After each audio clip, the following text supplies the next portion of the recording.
நம்முடைய சிஎம் விஜய் சாருக்கு கெட்ட பேர் வாங்கிறதுக்காக சில தீய சக்திகள் அந்த மாதிரி வேலை பார்த்துட்டு இருக்கிறீங்க. இதை வந்து நான் டிவிக்கேன்னு வேற நான் வீடியோலாம் பார்த்தேன். டிவிக்கேன்னு வேற பெருமையாக வேற சொல்றீங்க.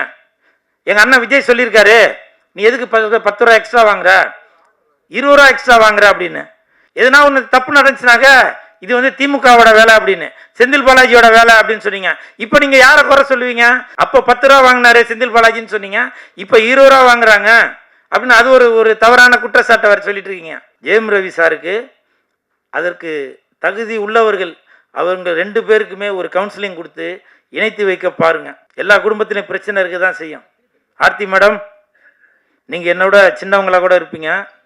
உங்கள் பாதம் தொட்டு கேட்குறேன், உங்களுடைய குழந்தைகளோட நலன் கருதி தயவு செய்து நீங்கள் ஒரு சுமூகமான ஒரு முடிவு எடுத்து நீங்கள் ஒத்துமையாக வாழணும். ஜெயம் ரவி சார், நீங்கள் வந்து கோவத்தில் வந்து சொல்கிறீங்க நான் இனிமேல் நடிக்க போகிறதில்ல அப்படின்னு. எனக்கு சினிமா இண்டஸ்ட்ரியை சேர்ந்தவங்க சொன்னாங்க, சேட்டலைட்டு நல்லா வியாபாரம் ஆகிறது ஜெயம் ரவிக்கு தான் அப்படின்னு. அப்படிப்பட்ட ஒரு மனிதரை ஏன் தமிழ் சினிமா இழக்கணும்? உங்களுடைய குடும்ப சூழ்நிலைக்காக எதுக்கு பல தொழிலாளர்களோட வாழ்வாதாரம் பாதிக்கணும்? நடிகர் பிரசாந்த் அவர்கள் எனக்கு தெரிஞ்சு சூப்பர் ஸ்டார் ரஜினி சாருக்கு பிறகு அடுத்த இடத்தை பிடிக்க வேண்டியவர் தியாகராஜன் சாரோட சன் பிரசாந்த் சார் தான். அவர் பிடிச்சிருக்கணும். அவரும் இந்த மாதிரி ஒரு குடும்ப சூழ்நிலையில் மாட்டிக்கிட்டு அந்த இடமே வெற்றிடமாச்சு. ராஜன் சார், உங்களுக்கா நான் ஒரு தடவை ஸ்டேஜ் அங்கே பார்த்தேன். ஒருத்தர் கூட உங்களுக்கு ஏதோ மனக்கசப்பு, அப்போ உங்கள் தொடைய அப்படி எடுத்து வாடா அப்படின்னீங்க. அதெல்லாம் நான் பார்த்து வியந்து போனேன். அவ்வளோ ஒரு வீரமான மனுஷன். உங்களுக்கு என்ன சார் அப்படி கஷ்டம்? அவங்க மகன் இன்னைக்கு பேட்டியில் சொல்கிறாரு, எதுவும் ரூமரை கிளப்பாதீங்க அப்படின்னு. ராஜன் சார், உண்மையிலே அப்படி உங்கள் மனசுக்குள்ளே என்னதான் சார் இருந்துச்சு?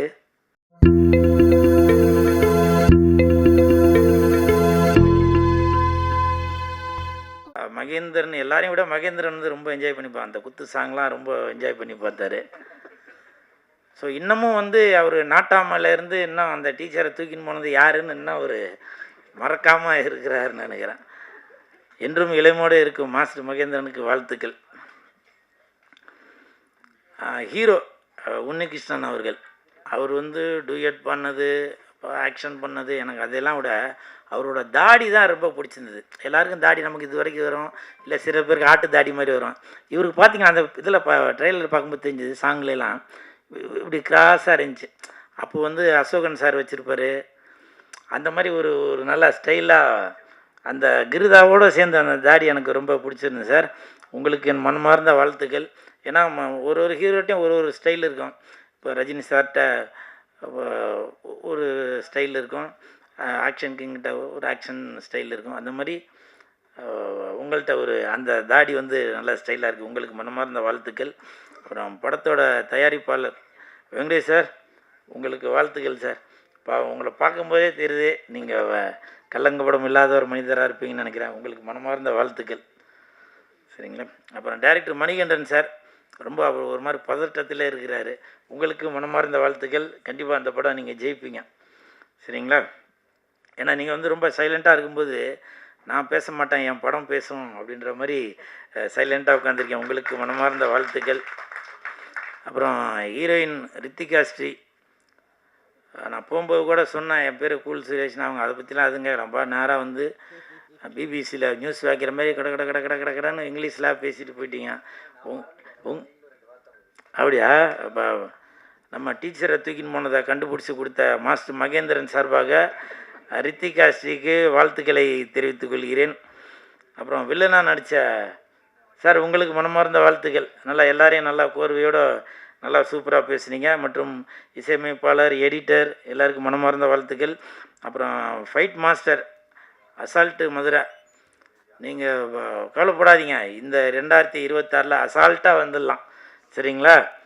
கண்டிப்பாக உங்களுக்கு இந்த 2026 இனிமேல் எல்லோரும் சொல்கிறாங்க சினிமா இதுக்கு முன்னாடி அப்படி ஆகி போச்சு இப்படி ஆகி போச்சுன்னு.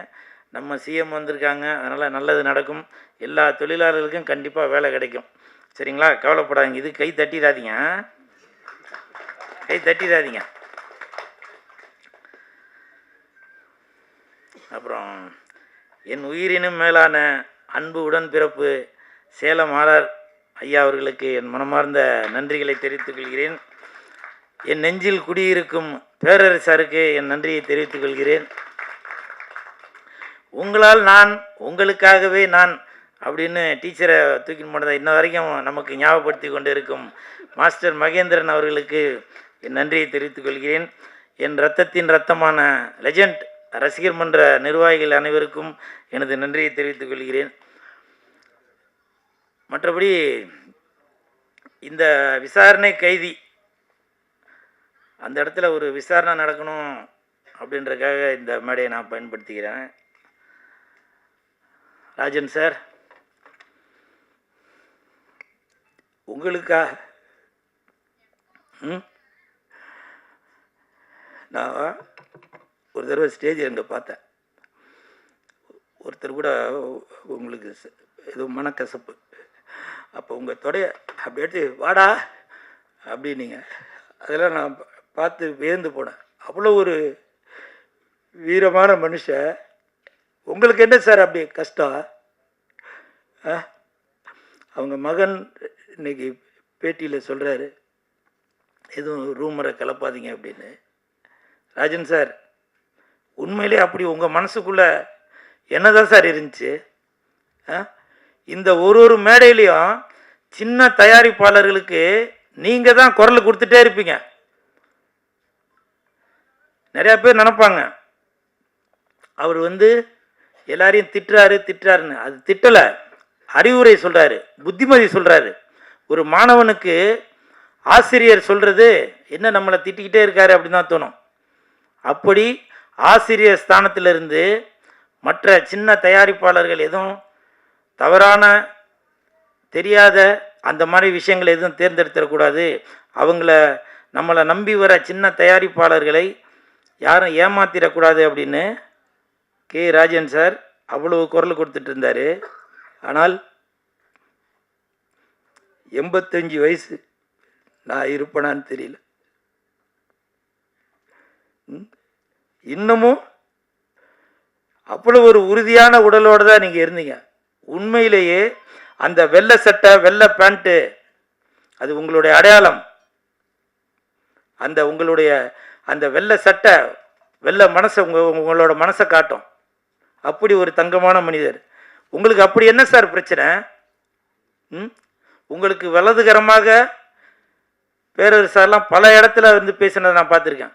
ஆரி உதயகுமார் சார் பேசுனதெல்லாம் நான் பார்த்துருக்கேன். நான் இவங்கள்ட்ட எதுவும் சொல்லியிருந்தா கூட அதுக்கு ஒரு சொல்யூஷன் கிடச்சிருக்கும். நீங்கள் அவங்களோட சீனியராக இருக்கலாம், இருந்தாலும் வயது ஆக ஆக எனக்கு தெரியும், என்னோட அப்பா இறந்துட்டார் இதே மாதிரி தான். ஏன்னா வயசு ஆக ஆக அவங்களுக்கு குழந்தை மாதிரி மனசு ஆயிரும். தன்னுடைய பசங்களாக இருந்தாலும் சரி, மனைவியாக இருந்தாலும் சரி, காசு பணம் எதுக்குமே ஆசைப்படாமல் அப்படி இருப்பீங்க. நான் அனுபவப்பட்டவன்.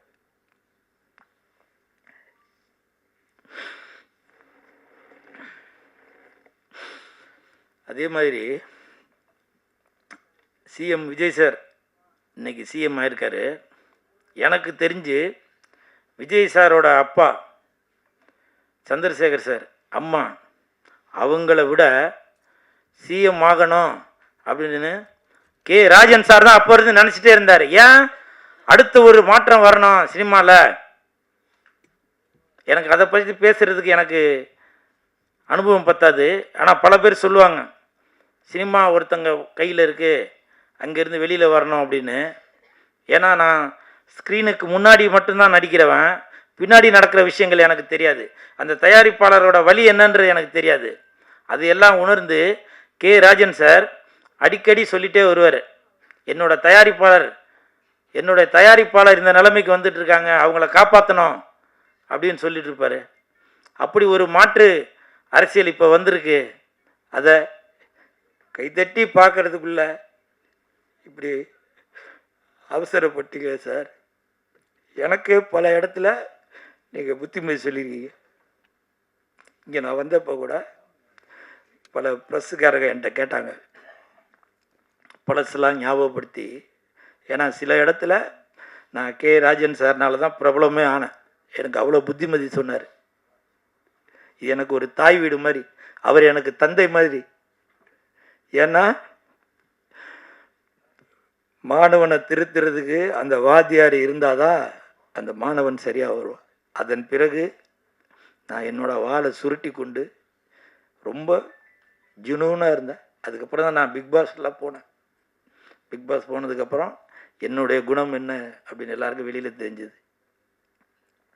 கே ராஜன் சார், உங்களது குடும்பத்திற்கு எனது ஆழ்ந்த இரங்கல்.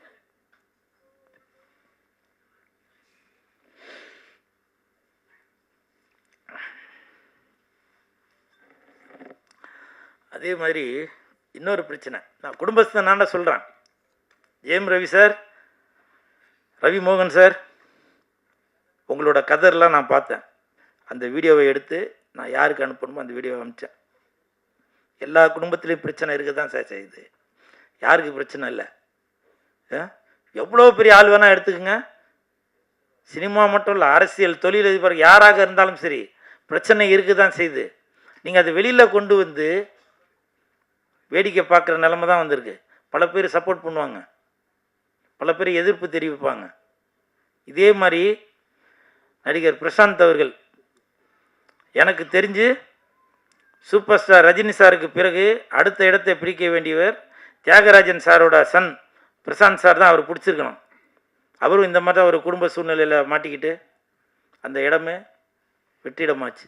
அதனால் ஜெயம் ரவி சார், தயவு செய்து சொல்கிறேன், நானும் ஒரு குடும்பஸ்தன், அதனால் உங்களுடைய உடன்பிறவா சகோதரனாக சொல்கிறேன், ஏற்ற இறக்கங்கள் இருக்க தான் செய்யும். அதை தயவு செய்து பெரியவங்க பேசி அதை முடிவு பண்ணுங்க. ஏன்னா இந்த நேரத்தில் வார்த்தைகளை கொட்டிட்டாக்க, ஏன்னா உங்களுக்கு 2 பசங்க இருக்காங்க, நான் அவங்க பசங்களுக்காக தான் வாழ்ந்துட்டுருக்கேன்னு 2 பேருமே மாறி மாறி சொல்லிகிட்டு இருக்கீங்க. அதனால் தயவு செய்து சொல்கிறேன், நீங்கள் என்னோட சின்னவரா பெரியவரா இல்லை உங்கள் வயது உடையவனா என்னன்ற எனக்கு தெரியல. ஏன்னா உங்கள் கம்பெனியில் நான் சாப்பாடு சாப்பிட்டவன், சம்பளம் வாங்கினவன், அந்த நன்றி உணவோடு சொல்கிறேன். தயவு செய்து ஜெயம் ரவி சாருக்கு அதற்கு தகுதி உள்ளவர்கள் அவங்க 2 பேருக்குமே ஒரு கவுன்சிலிங் கொடுத்து இணைத்து வைக்க பாருங்கள். ஏன்னா ஜெயம் ரவி சாரோட குடும்பம் எனக்கு நல்லா தெரியும். அப்படிப்பட்டவங்க இல்லை. அவங்க எல்லா குடும்பத்திலையும் பிரச்சனை இருக்க தான் செய்யும். ஆர்த்தி மேடம், நீங்கள் என்னோட சின்னவங்களாக கூட இருப்பீங்க. உங்கள் பாதம் தொட்டு கேட்குறேன், உங்களுடைய குழந்தைகளோட நலன் கருதி தயவு செய்து நீங்கள் ஒரு சுமூகமான ஒரு முடிவு எடுத்து நீங்கள் ஒத்துமையாக வாழணும். ஜெயம் ரவி சார், நீங்கள் கோவத்தில் சொல்கிறீங்க நான் இனிமேல் நடிக்க போகிறதில்ல அப்படின்னு. எனக்கு சினிமா இண்டஸ்ட்ரியை சேர்ந்தவங்க சொன்னாங்க, சேட்டலைட்டு நல்லா வியாபாரம் ஆகிறது ஜெயம் ரவிக்கு தான் அப்படின்னு. அப்படிப்பட்ட ஒரு மனிதரை ஏன் தமிழ் சினிமா இழக்கணும்? உங்களுடைய குடும்ப சூழ்நிலைக்காக எதுக்கு பல தொழிலாளர்களோட வாழ்வாதாரம் பாதிக்கணும்? அதனால் ஜெயம் ரவி சார், ஆர்த்தி மேடம், தயவு செய்து நீங்கள் இல்லைனாக்க வேற யாரோட ஒத்துழைப்பும் இல்லாமல் நீங்களே பேசி ஒரு முடிவு எடுங்க. ஏன்னா நான் குடும்பஸ்தன், எனக்கு தெரியும். எனக்கும் பல துன்பங்கள் இன்ன வரைக்கும் இருந்துட்டு தான் இருக்குது. எல்லாத்தையும் நான் சமாளித்து தான் போயிட்டுருக்கேன். அதுதான் குடும்பம். ஸ்டேஜில் உள்ளவங்களுக்கு பல பேருக்கு தெரியும் அது. ஏன்னா வழி சொல்கிறதுக்கு ஊரே வரும், ஆனால் வழி சொல்கிறதுக்கு ஒருத்தர் கூட வரமாட்டாங்க. அப்படிப்பட்ட தட்டுங்க சார். இது எனக்கு மட்டும் இல்லை, ஜெயம் ரவிக்கு மட்டும், எல்லாருக்கும் தான் சொல்கிறேன். வழி சொல்கிறதுக்கு ஊரே வரும், ஆனால் வழி சொல்கிறதுக்கு ஒருத்தங்க கூட வரமாட்டாங்க. என்ன கூட பல பேர் சொல்லுவாங்க, எதுக்கு நீ தேட்டரில் போய் கத்திட்டு இருக்கிற, எதுக்கு நீ அந்த நிகழ்ச்சிக்கு போகிற இந்த நிகழ்ச்சிக்கு போகிற அப்படின்னு. நீங்கள் டைரக்டர் தானே, நீங்கள் ப்ரொடியூசர் தானே, எனக்கு ஒரு வழி காட்டலாம்ல. அதுதான். அதனால் ஜெயம் ரவி சார், தயவு செய்து நீங்கள் இதை புரிஞ்சு 2 பேரும் சுமூகமாக ஒரு முடிவு எடுங்க. அப்புறம் இது விசாரணை கைதி அப்படின்றதால இந்த விசாரணையை சொல்கிறேன் நான். முதல்ல குழந்தைகளுக்கு, அதாவது இப்போ உள்ள குழந்தைகளுக்கு செல்ஃபோனை காமிச்சு அதில் உள்ள ரீல்ஸை காமிச்சு தான் சோறு ஊட்டிகிட்டு இருப்பாங்க. தெரியாதனமாக நம்ம சிஎம் விஜய் சார் ஒரு அறிக்கை ஒன்று கொடுத்துட்டாரு. இனிமேல் டாஸ்மார்க்கில் 10 ரூபா பணம் வாங்க மாட்டாங்க எக்ஸ்ட்ரா அப்படின்னு. அது சொன்னது தான் சொன்னார். ஆனால் இப்போது எல்லாரும் அதை வீடியோ எடுத்து போட்டுட்ருக்காங்க. வேணும்னு அந்த கடைக்கு போகிறது, அவங்கக்கிட்ட வம்பு பண்ணுறது, வம்பு பண்ணி அது ஒரு வீடியோவாக எடுக்கிறது. எதுக்கு நீ 20 ரூபா வாங்குற, 10 ரூபா திருப்பி கொடுத்தாங்க, அந்த பாட்டில் திருப்பி கொடுத்தா 10 ரூபா திருப்பி கொடுத்துருவோம் இப்படின்னு சொல்லி வம்பு பண்ணிக்கிட்டு இருக்காங்க. அதாவதுங்க, எல்லாத்துக்குமே அரசாங்கம் உங்கள் பின்னாடியே வராதுங்க. நமக்கு தான் சுய ஒழுக்கம் வேணும். புரியுதுங்களா? உங்களுக்கு தெரியுதுல்ல, தண்ணி அடித்தாக்க அது உடல் நலத்துக்கு கேடுன்னு தெரியுது. வேணும்னு அந்த ஒயின் ஷாப்காரங்கிட்ட சண்டை வலிக்கணுன்றதுக்காகவே நீங்கள் போய் அங்கே போய் காசை கொடுத்து, இது வந்து 140 தான் போட்டிருக்கு, எதுக்கு நீ 160 வாங்குற அப்படின்னு நம்முடைய சிஎம் விஜய் சாருக்கு கெட்ட பேர் வாங்கிறதுக்காக சில தீய சக்திகள் அந்த மாதிரி வேலை பார்த்துட்டு இருக்கிறீங்க. இதை வந்து நான் டிவிக்கேன்னு வேற, நான் வீடியோலாம் பார்த்தேன், டிவிக்கேன்னு வேற பெருமையாக வேற சொல்கிறீங்க. எங்கள் அண்ணன் விஜய் சொல்லியிருக்காரு, நீ எதுக்கு 10 ரூபா எக்ஸ்ட்ரா வாங்குற, 20 ரூபா எக்ஸ்ட்ரா வாங்குற அப்படின்னு. இது எதுக்கு? ஒரு அரசை நல்வழிப்படுத்துவதற்காக நம்ம இருக்கணும். ஏன்னா இப்போ அந்த வீடியோ நீங்கள் எடுத்து போடுறது, இப்போ ஒரு மாதத்துக்கு முன்னாடி பார்த்தீங்கன்னாக்கா, இப்போ ஜாலியாக பெண்கள் ஆடுறதோ ஆண்கள் ஆடுறதோ ஏதோ ஒன்று, அவங்க ட்ரெஸ் போட்டு ஏதோ ஒன்று பல இதெல்லாம் வரும். ஆனால் இப்போது கடந்த ஒரு வாரமாக திறந்தாக்க வெறும் ஒயின் ஷாப் வீடியோ தான் வருது. அப்போ அந்த வீடியோ பார்த்துட்டு இருக்க குழந்தைங்களுக்குலாம் என்ன தோணும்? தெரியாத பசங்களுக்கும் அது சரக்குனா என்ன, தட்டுக்கு சார், தெரியாத பசங்களுக்கும் அந்த விஷயம் தெரிய வரும். நம்மளும் அது என்னன்னு தெரிஞ்சுப்போம் அப்படின்னு. அதனால தயவு செய்து சுய ஒழுக்கம் நம்மள்கிட்ட தான் இருக்கணும். திட்டம் போட்டு திருடுற கூட்டம் திருடிக்கொண்டே இருக்கும், அது சட்டம் போட்டு தடுக்கிற கூட்டம் தடுத்து கொண்டே இருக்கும். திருடனாய் பார்த்து திருந்தாவிட்டால் திருட்டை ஒழிக்க முடியாது.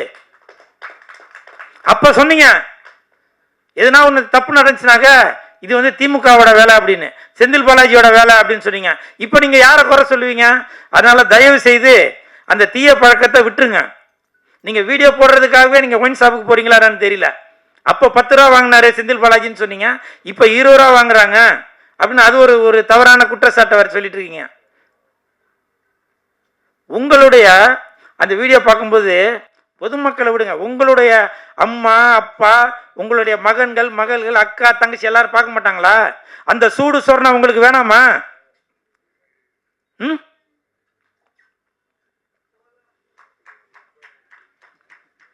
நல்லதே நடக்கும், கான்ஃபிடென்ட்டா இருங்க, வெற்றி நிச்சயம்.